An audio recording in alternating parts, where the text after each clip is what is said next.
TVS Apache RTR 164V USD model. এই বাইকটা কবে নাগাদ বাংলাদেশের মার্কেটে অফিসিয়ালি আসবে, এটা কিন্তু আপনার অনেকেরই প্রশ্ন। যাই হোক, আজকের ভিডিওতে এই বাইকটা আপনার অফিসিয়ালি কবে নাগাদ বাংলাদেশে আসবে, এর পাশাপাশি বাইকটাতে আপনারা কি পরিবর্তন পাবেন বিগত মডেলের থেকেও, এমনকি বাইকটাতে তারা চাইলেও আরও কি পরিবর্তন করতে পারতো, এভরিথিং সব কিছুই কিন্তু জানাবো। আর তাছাড়া বাইকটা যখন আপনার বাংলাদেশের মার্কেটে লঞ্চ করা হবে তখন এটার প্রাইস কেমন হবে সেটাও জানাবো, এবং বর্তমানে কিন্তু বাইকটা আপনারা বাংলাদেশে আনঅফিসিয়ালিও পাবেন। তো সেই ক্ষেত্রে বাইকটার আনঅফিসিয়াল প্রাইস কত সেটাও জানাবো আজকের এই ভিডিওতে। তো চলুন ভিডিওটা শুরু করা যাক। আর আপনি যদি বাইক রিলেটেড যে কোনো ধরনের আপডেট পেতে চান তাহলে আমাদের চ্যানেলটাকে অবশ্যই সাবস্ক্রাইব করে আমাদের পাশেই থাকবেন। বাইকটার ক্ষেত্রে আপনারা প্রথমেই যে পরিবর্তনটা পাবেন সেটা হচ্ছে আপনার বাইকটার লুকস অ্যান্ড ডিজাইনে। দেখতে যদিও বাইকটা আপনার বিগত মডেলের মতো মনে হবে, কিন্তু এই বাইকটাতে কিন্তু আপনারা গ্রাফিক্সে ব্যাপক পরিবর্তন পাবেন। তার পাশাপাশি এই বাইকটাকে তারা বেশ কয়েকটা নতুন কালারেও কিন্তু লঞ্চ করেছে। এই বাইকটাকে হচ্ছে তারা আপনার অনেকটাই মাস্কিউলার করেছে বিগত মডেলের থেকে, যার কারণে কিন্তু এই বাইকটাকে আপনার দেখতে আরও অ্যাগ্রেসিভ লুকসের লাগে। ওভারঅল আসলে বাইকটার লুকস অ্যান্ড ডিজাইন কিন্তু দেখতে ভালোই লাগবে।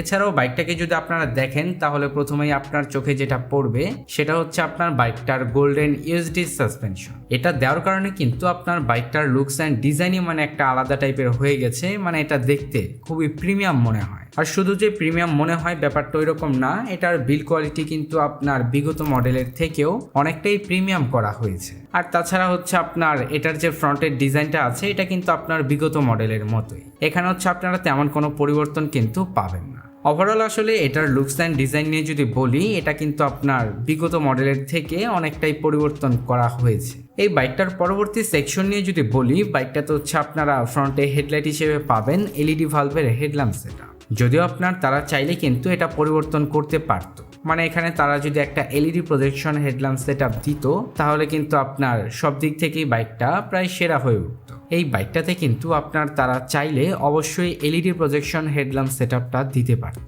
এই বাইকটাতে কিন্তু আপনার আরও একটা জিনিস পরিবর্তন করা উচিত ছিল, আর সেটা হচ্ছে আপনার বাইকটার ইন্ডিকেটর। এখানে হচ্ছে আপনার তারা হ্যালোজেন ভালভের ইন্ডিকেটর দিয়েছে, যেটা কিন্তু আপনার এই যুগে এসে একেবারেই বেমানান। তো আসলে এই বাইকটার ক্ষেত্রে আপনার হেডল্যাম্প সেকশনের দিক থেকে এতটুকুই পরিবর্তন করতে পারতো তারা চাইলে।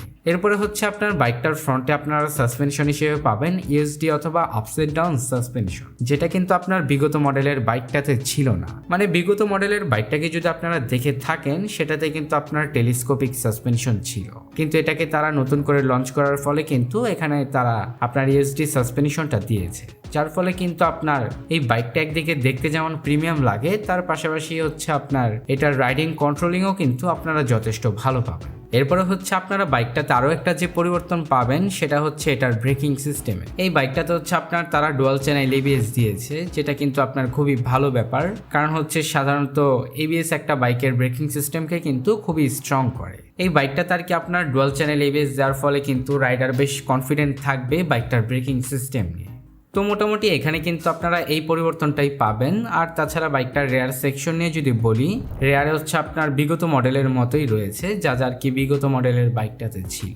এরপরে হচ্ছে আপনার বাইকটার পরবর্তী সেকশন নিয়ে যদি বলি, এখানে হচ্ছে আপনারা বাইকটাতে স্পিডোমিটার হিসেবে পাবেন সিঙ্গেল পার্ট হ্যান্ডেলবারের সাথে ফুললি ডিজিটাল স্পিডোমিটার, যেটা কিন্তু আপনার অবশ্যই পরিবর্তন করা উচিত ছিল, কারণ এখানে যে স্পিডোমিটারটা দিয়েছে এটা হুবহু আপনার বিগত মডেলের মতোই। তো এখানে আর কি তারা যদি আপনার পরিবর্তন করে একটা টিএফটি স্পিডোমিটার দিত তাহলে আমার মনে হয় আরও ভালো হতো, কারণ হচ্ছে টিএফটি স্পিডোমিটারগুলো কিন্তু আপনার দেখতে শুনতে খুবই কালারফুল হয়, এর পাশাপাশি সেগুলোতে কিন্তু আপনার অনেক আপডেট ফিচারও থাকে। তো যার কারণে আসলে তারা চাইলে কিন্তু একটা টিএফটি স্পিডোমিটার দিতে পারতো এইখানে।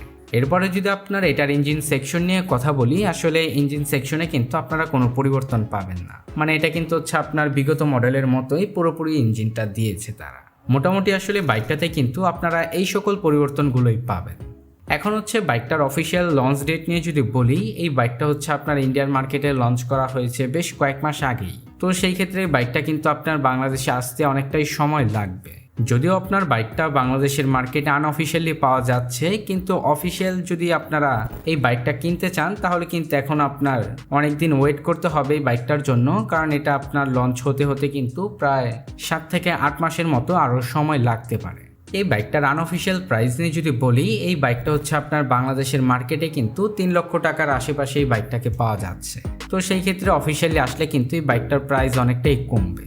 তো আজকের ভিডিওটা এই পর্যন্তই। ভিডিওটা ভালো লেগে থাকলে লাইক, কমেন্ট, শেয়ার, সাবস্ক্রাইব করে আমাদের পাশেই থাকুন।